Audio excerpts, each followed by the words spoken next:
अस्सलाम वालेकुम दोस्तों, मेरा नाम फैजान तनवीर है। Welcome back to another marathon video. आज की वीडियो के अंदर मैं आपको उर्दू का सबसे जो टफेस्ट पेपर आपको लगता है, सबसे लेंथी पेपर लगता है, टफेस्ट तो मैं नहीं कहूंगा लेकिन लंबा पेपर होता है, टाइम पर पूरा नहीं हो पाता, तो इसके अंदर किस तरीके से आपने पेपर को टाइम पर पूरा करना है और इसके अंदर मैक्सिमम मार्क्स लेने हैं। क्योंकि उर्दू के अंदर पूरे नंबर नहीं आते, आपके मैक्सिमम या हाईएस्ट मार्क्स आते हैं, तो किस तरीके से हम उन मार्क्स को अचीव कर सकते हैं। देखो 70 मार्क्स का तो विटनेस मैं खुद हूं, क्योंकि मेरे 10th क्लास में उर्दू में 75 में से 70 मार्क्स आए थे, लेकिन मैंने बच्चों को 73 मार्क्स तक देखा हुआ है। तो इसका मतलब है 73 मार्क्स तक आपके पेपर में आ सकते हैं। क्या हर क्वेश्चन की लेंथ होनी चाहिए, किस तरतीब से लिखेंगे कि आपका पूरा पेपर टाइम पर जल्द से जल्द अटेम्प्ट हो सके, कंप्लीट वीडियो में आपको गाइड करने वाला हूं। तो वीडियो को स्टार्ट से लेकर एंड तक देखना है, और जो मैं चीजें बताऊंगा ये आप जब नोट करोगे और उसको फॉलो करोगे तो आपके गारंटेड मार्क्स है 70 प्लस मार्क्स आने के। तो आज की इस वीडियो को स्टार्ट करते हैं। अब हाई एनर्जी के साथ अब हम स्टार्ट करने लगे हैं। तो सबसे पहले हमारे पास हिस्सा है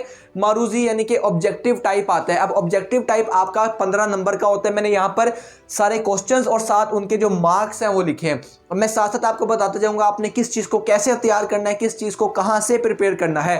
तो अब हिस्सा मारूजी जो है ये आपका सबसे ज्यादा जो तैयार होगा वो मैं यहां पर लिख देते हैं कि जो सबसे ज्यादा आपका हिस्सा मारूजी है वो आपका जो जिसको मैं ऑब्जेक्टिव टाइप बोलता हूं, अजीब सा लग रहा है मुझे हिस्सा मारूजी बोलना, जो ऑब्जेक्टिव होगा ये आपका नोट से आप तैयार करोगे। अगर आप नोट से एक एक मरतबा सारे ऑब्जेक्टिव को पढ़ लेते हो, उसको एक बार हाथों से गुजार लेते हो, तो आपका ऑब्जेक्टिव जो है वो कवर हो जाएगा। तो जो ऑब्जेक्टिव होते हैं आपके पास, उसके अंदर दो पॉइंट्स मैं कह सकता हूं होते हैं या दो पार्ट्स होते हैं। उसमें एक पार्ट हमारे पास होता है जो इसबाक में से आता है। इसबाक का मतलब क्या हुआ कि हमारे पास सबक है, हमारे पास नज़म है, या हमारे पास जो गज़ल है उसके अंदर से ऑब्जेक्टिव आता है। दूसरा हमारे पास ग्रामर में से आता है। तो अगर आप अपने नोट्स में से इन चीज़ों को करोगे तो आपका ऑब्जेक्टिव टाइप जो है ये कंप्लीट यहाँ पर पूरा हो जाएगा। इसके बाद हमारे पास जो सवाल जवाब है, सवाल जवाब का जो हमारे पास पोर्शन आ गया, सवाल जवाब का पोर्शन, अब इसकी मैं लेंथ भी आपको साथ साथ बता देता हूँ। सबसे पहले आपने क्वेश्चन आंसर्स करने होंगे। सबसे पहली बात, उसकी जो लेंथ आपने रखनी है वो कम से कम 1.5 से 2 लाइंस होनी चाहिए। ठीक है, ये लेंथ मिनिमम होनी चाहिए आपके क्वेश्चन की, क्योंकि कुछ क्वेश्चन ऐसे होते हैं जिसके अंदर आपकी लेंथ बड़ी छोटी होती है। तो माइंड में रखना है एक लाइन का या आधी लाइन का सवाल लिखने का आपको पूरे 2 नंबर नहीं मिलने वाले। तो आपने कम से कम उसको खींच कर 1.5 से 2 लाइंस मिनिमम तक लेकर जाना है अपने पेपर के अंदर। इसके बाद हम सबक के खुलासे की बात करते हैं। अच्छा, अब ये जो सवाल जवाब होते हैं और जो सबक का खुलासा होता है ना, ये दोनों एक दूसरे के साथ इंटरलिंक होते हैं। अगर आप खुलासा अच्छी तरह रिवाइज कर लेते हो, समझ लेते हो, पढ़ लेते हो, तो आपके क्वेश्चन आंसर्स भी जो है वो कवर हो जाते हैं। और अगर आपको एक चैप्टर के सारे क्वेश्चन आंसर्स आते हैं तो आप उसका खुलासा भी अपने वर्डिंग में लिख सकते हो। अब सबक का खुलासा लिखते हुए आप लोगों ने, सबसे पहले मैं आपको लेंथ बता देता हूं। तो सबसे पहले तो सबक का खुलासे की जो लेंथ होगी वो 1.5 से 2 पेजेस, या जिसको हम साइड्स बोलते हैं, 1.5 से 2 साइड्स जो हैं वो खुलासे की होंगी। अगर छोटा सबक था तो 1.5 तक जा सकता है, बड़ा सबक था तो 2 या 2.5 मैक्सिमम। इससे ज़्यादा आपने सबक का जो है वो खुलासा नहीं लेकर जाना। इसके अंदर आपने जिन बातों का ख्याल रखना है, उसके अंदर आपके पास है जो आपके पास हवाला मतन होता है, क्योंकि हवाला मतन के आपके मार्क्स होते हैं। आप यहाँ पे देख रहे हो कि 5 नंबर है, तो इसमें से 3 नंबर आपके पास, या 4 नंबर कह सकते हैं आपके पास बॉडी के होंगे, और 1 नंबर आपके पास हवाले मतन का होगा। अब हवाले मतन के अंदर बच्चे गलती क्या करते हैं, हवाले मतन के अंदर 2 चीज़ें होती हैं। पहली चीज़ होती है हवाले मतन के अंदर जो होता है सबक का उन्वान। ठीक है, सबक का उन्वान। अब यहाँ पर ही भी बच्चे बहुत ज़्यादा गलती कर देते हैं कि वो इस उन्वान की जगह पर लिख देते हैं सबक का नाम, जो कि गलत है। आपने लिखना है सबक का उन्वान, और उसके बाद आपके पास मुसन्निफ का जो नाम है वो यहाँ पर आ रहा होगा। ठीक है, आप यहाँ पर उसको लिख दोगे और फिर अपना जो खुलासा है वो स्टार्ट करोगे। खुलासे के अंदर आपने हेडिंग्स जो है वो नहीं बनानी होती। खुलासे के अंदर आपने जो इशार है इजाफी वो नहीं लिखने होते। इस बात को आप माइंड में रख रहे होगे। इसके बाद हम नेक्स्ट करते हैं तफहीम इबारत। अब तफहीम इबारत जो है बहुत ही ईजी, मैं कहूँगा फ्री के नंबर आपको 10 नंबर मिल रहे हैं। यहाँ पर आपके पास जो क्वेश्चन होता है उस, अगर आपके पास एक पैराग्राफ दिया है तो मोस्ट 99% चांस ये होता है कि पहला क्वेश्चन का जो जवाब होगा वो पहली लाइन में होगा, जो सेकंड क्वेश्चन होगा उसका जो जवाब वो सेकंड लाइन में होगा। इस तरह आपने क्या करना है, बल्कि जो बच्चे यहाँ पर मिस्टेक करते हैं वो पहले पैराग्राफ पढ़ना स्टार्ट कर देते हैं। आपने पैराग्राफ नहीं, आपने पहले क्वेश्चंस पढ़ने हैं। क्वेश्चंस पढ़ोगे तो आपको आइडिया हो जाएगा कि ये पैराग्राफ किस बारे में है, और फिर आपको क्वेश्चन पढ़ के पता होगा यार मैंने इस सवाल का जवाब ढूंढना है। तो आपका टाइम भी बचेगा और आपको काफी जल्दी आप वो क्वेश्चन भी कर लोगे और सही भी हो जाएगा। इसके बाद हम मूव कर रहे होंगे इशार की तशरीह पे। आप नोट कर रहे हो कि हमारे पास सवालों की तरतीब सेम नहीं है। क्यों सेम नहीं रखी है? आपने वो तरतीब रखनी है जो मैंने अपने बोर्ड के एग्जाम में रखी थी और 70+ मार्क्स स्कोर किए थे। ये तरतीब इस वजह से रखी है क्योंकि आप देखते हो तो इशार की तशरीह बहुत लेंथी हो जाती है, इक्तबास की तशरीह बहुत लेंथी हो जाती है, बच्चे उसको स्टार्ट तो कर देते हैं, ख़त्म करना बड़ा मुश्किल हो जाता है। मजमून जो है वो काफ़ी लेंथी हो जाता है, तो क्या है, हम एंड पर टाइम नहीं बचता, या टाइम बच भी जाए तो हमारा जो पूरा क्वेश्चन हम पेपर अटैम्प्ट नहीं कर पाते। तो इसलिए मैंने उन क्वेश्चंस को पहले रखा है जिनका आपको पता है यार ये इतनी ही लेंथ के आना है, या इतना इसकी फिक्स जो है वो लेंथ है और इनके मार्क्स भी अच्छे हैं, तो इसलिए उन टॉपिक्स को मैंने पहले रखा है। आप भी इसी तरतीब के साथ चलोगे, आपका पेपर टाइम पर पूरा होगा। इशार की तशरीह, अब आपको पता है हिस्सा नज़म होता है और हिस्सा गज़ल होता है। हिस्सा नज़म और हिस्सा गज़ल जो है, अब इन दोनों के अंदर हिस्सा नज़म हो गया और हिस्सा जो गज़ल है, इन दोनों के अंदर आपने क्या करना है, हवाला शेर लिखना है। ठीक है, ये मस्ट होने वाला है, हवाला शेर। अब हवाला शेर के अंदर दो चीज़ें आती हैं। हवाला शेर के अंदर अगर तो नज़म है तो नज़म के अंदर हम लिख देंगे नज़म का उन्वान, नज़म का उन्वान आ जाएगा, और उसके बाद आपको पता है कि शायर का जो नाम होता है वो यहाँ पर आ जाएगा, शायर का नाम। लेकिन अगर हम हिस्से गज़ल की बात करते हैं तो हिस्से गज़ल में आप यहाँ पर लिख दोगे हले लुगत। ठीक है, हले लुगत के अंदर आप क्या लिख दोगे यहाँ पर कि ये है गज़ल, और उसके बाद आप उसके नीचे एज़ यूजुअल जो आपका शायर का नाम होता है वो आप यहाँ पर लिख रहे होगे। तो इन दो बातों का आपने लाजमी से ख्याल रखना है।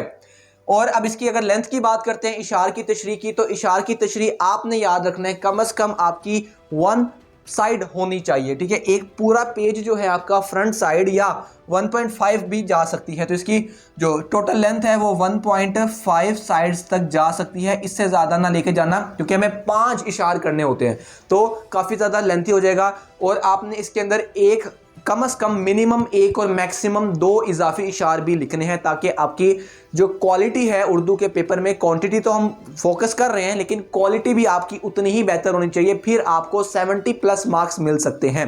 इसके बाद हमारे पास इक्तबास की तशरीह। अब इक्तबास की तशरीह 2 पैराग्राफ्स आएंगे और हमें दोनों ही अटेम्प्ट करने हैं। तो इसके अंदर अब आप लोगों ने, अगर हम इसकी तशरीह की लेंथ की बात करें तो इसकी लेंथ भी आपके पास 1.5 साइड्स है। ठीक है, लेकिन इसके अंदर अब बच्चों को ये कन्फ्यूजन होती है कि सियाको सबाक लिखना चाहिए या नहीं लिखना चाहिए। देखो, मैंने अपने बोर्ड के पेपर में सियाको सबाक लिखा था, लेकिन अब के काफ़ी टीचर्स कहते हैं कि ना लिखो क्योंकि सवाल में मांगा नहीं होता। तो ये आपकी मर्जी है, लिखना चाहो लिख दो, नहीं लिखना चाहो तब भी आपकी मर्जी है। लेकिन अगर लिखना चाहते हैं जो बच्चे, तो आपने ये याद रखना है 4 लाइन से ज़्यादा नहीं होना चाहिए सियाको सबाक। और सियाको सबाक में पूरे चैप्टर का ओवरव्यू लिखना होता है आपने। लेकिन जो आपके पास तशरीह होती है इक्तबास की, उसमें जस्ट जो तशरीह का पैराग्राफ आया जस्ट उसकी तशरीह करनी है, उसमें आसपास की जो चीज़ें हैं वो आप नहीं लिखोगे। और इसके अंदर आपको जो खत कशीदा अल्फाज के मायने होते हैं वो भी आपने इसके अंदर जो है वो लिखने होंगे। लास्ट पे हमारे पास मजमून आता है। मजमून जो है आपका बड़ा फेवरेट टॉपिक है। बड़ा सवाल पूछते हो यार मजमून सर कैसे करेंगे, सर मजमून जो है बड़ा मुश्किल लगता है, इतने मजमून है, लेंथ क्या होनी चाहिए, क्या इजाफी शार्ट लिखने हैं, क्या कोटेशन होनी चाहिए। तो आपको आज की वीडियो में हर चीज़ जो है वो देखने को मिलने वाली है। तो अब मजमून पे चलते हैं। मजमून जो होगा आपका, सबसे पहले तो इसकी अगर हम लेंथ की बात करते हैं तो मजमून आपका कहाँ पर हम लिखें, मजमून आपका होगा यहाँ पर ऑलमोस्ट 4 से 6 साइड्स का। ठीक है, साइड्स आपको पता है क्या होती हैं, 4 से 6 साइड्स का जो है आपका मजमून की लेंथ होनी चाहिए आपके पेपर के अंदर। और आपने ये देखना है हर एक साइड के ऊपर, हर एक साइड पर कम से कम 1 और ज़्यादा से ज़्यादा 2 भी हो सकते हैं, 3 भी हो सकते हैं, इजाफी इशार या रेफरेंस होने चाहिए। ठीक है, या इजाफी इशार लिख दो या कोई भी रेफरेंस। ठीक है, आप आयत का तर्जमा लिख सकते हो, हदीस का तर्जमा लिख सकते हो, शेर लिख सकते हो जो उससे रेलिवेंट हो, इस तरह आपने करना है। और कोई कोटेशन जो है वो आप लोग यहाँ पर मेंशन कर सकते हो। कम से कम हर साइड पर 1 या 2 कोटेशन जो है वो लाजमी होनी चाहिए। और लेंथ मैंने आपको इसकी बता दी है, लेंथ इसकी 4 to 6 साइड्स के अंदर आपका हो जाना चाहिए, क्योंकि सबसे ज़्यादा नंबर जो है वो आपके मजमून में करते हैं, तो मजमून की क्वालिटी अच्छी होनी चाहिए। फिर आपको 15 में से 13 नंबर 12 नंबर जो है वो मिल सकते हैं मजमून के अंदर। अब हम बात करने वाले हैं, ये तो हमारा सारा कंप्लीट लास्ट मिनट स्ट्रेटेजी होगी। अब हम मेन बात करते हैं कि पेपर को टाइम पर कैसे अटेम्प्ट करना है, क्या कैलकुलेशन होनी चाहिए।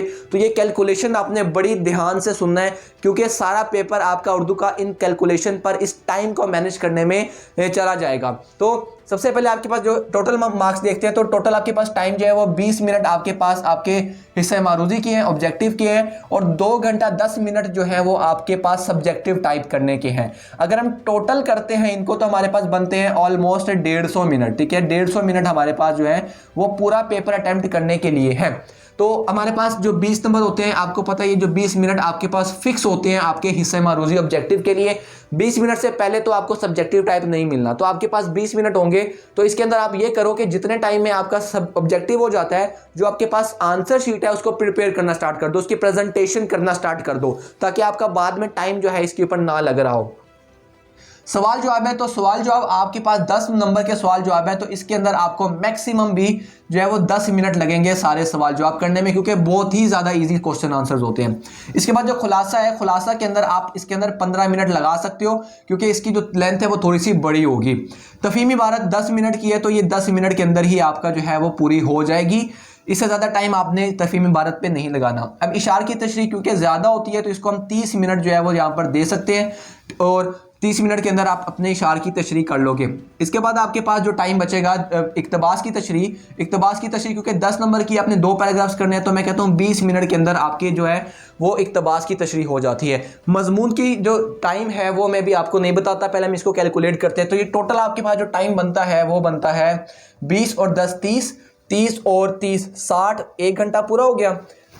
60 70 80 90 100 और 105, ठीक है। टोटल मैं यहाँ पर टाइम लिख देता हूँ आपके पास 105, ठीक है, मिनट्स जो हैं आपके लग चुके हैं।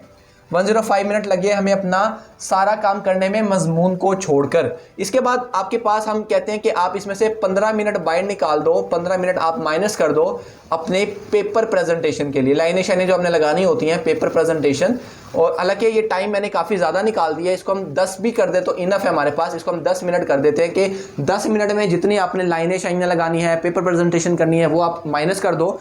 तो हमारे पास इसको माइनस से हम प्लस करेंगे, तो आपके पास ये टाइम बन जाएगा 115 मिनट, ठीक है। 115 मिनट आपके पास यहाँ पे बच जाएंगे। टोटल टाइम हमारे पास जो है वो 150 मिनट का है। 115 मिनट में हमने सारा कुछ कर लिया है, बाकी का कितना टाइम बचा, ठीक है। तो 150 में से अगर हम 115 माइनस करते हैं तो 5 और हमारे पास बच गया ऑलमोस्ट, अगर हम गलत नहीं हैं तो कैलकुलेशन मेरी थोड़ी सी वीक है, तो 115 5 लगाया 120 और 30, तो हमारे पास टोटल 35 मिनट जो हैं वो यहाँ पर बचे हुए हैं, ठीक है। 35 मिनट जो है यानी कि 1 घंटे से थोड़ा ज़्यादा टाइम हमारे पास बचा हुआ है एक्स्ट्रा सारा पेपर अटेम्प्ट करने के बाद। तो ये जो 35 मिनट है इसको हम यहाँ पर लगा देंगे। 35 मिनट जो है हमारे पास अपने मजमून को करने के लिए होंगे। ये 35 मिनट तो बड़े हार्डकोर मैंने बताए हैं। आप क्या करोगे एंड तक, जब तक आपसे पेपर लेने नहीं आ जाता तब तक अपना मजमून जो है वो लिखते रहना। बाकी काम पेपर प्रेजेंटेशन वगैरह जो है वो हर चीज़ मजमून स्टार्ट होने से पहले कर लेना। टाइम मैंने आपके सामने सारी स्लॉट्स जो हैं वो रख दी हैं। एंड पर ये जो टाइम होगा इसके अंदर आप अपना मजमून जो है एंड तक करते रहोगे, जितना आपके पास पेपर आपसे लेने नहीं आ जाते। तो आप देखो कि इस तरीके से पेपर पूरा अटेम्प्ट होगा और टाइम किस तरीके से मैनेज होगा कि पूरा टाइम पेपर से पहले। अभी हमने काफ़ी चीज़ों में देखा है, आपको शायद खुलासे पे इतना टाइम ना लगे, यानी कि टाइम इसके अंदर मार्जिन काफ़ी ज़्यादा रखा हुआ है मैंने, ठीक है। फिर भी हमारे पास अच्छा खासा टाइम बचा है अपने पूरे पेपर को अटेम्प्ट करने के लिए, और हमने रिवीजन के लिए और अपने पेपर को रीचेक करने के लिए टाइम भी निकाला है, जो हमने 10 मिनट यहाँ पर निकाले थे। तो उर्दू का पेपर इस तरीके से आपका बहुत ही अच्छा होगा। देखो माइंड में रखना है, क्वालिटी उर्दू के पेपर में भी चाहिए और क्वांटिटी, दोनों चीज़ें चाहिए। कोई एक चीज़ भी मिसिंग होगी तो पेपर के अंदर नंबर आपके पूरे नहीं, अच्छे नंबर नहीं आने वाले। तो उम्मीद करता हूं कि ये वीडियो आपके लिए बहुत ज़्यादा हेल्पफुल होगी। इस वीडियो को अपने दोस्तों के साथ अपने स्टडी ग्रुप्स में लाजमी से शेयर किया करो, और ज़्यादा से ज़्यादा अपने दोस्तों को बताओ, अपने जूनियर्स को बताओ, अपने जो भी इस टाइम अब 9th क्लास के से 10th क्लास में मूव होंगे उनको इस चैनल के बारे में पता होना चाहिए। मिलते हैं नेक्स्ट वीडियो के अंदर, तब तक के लिए सी या, टेक केयर, अल्लाह हाफिज़।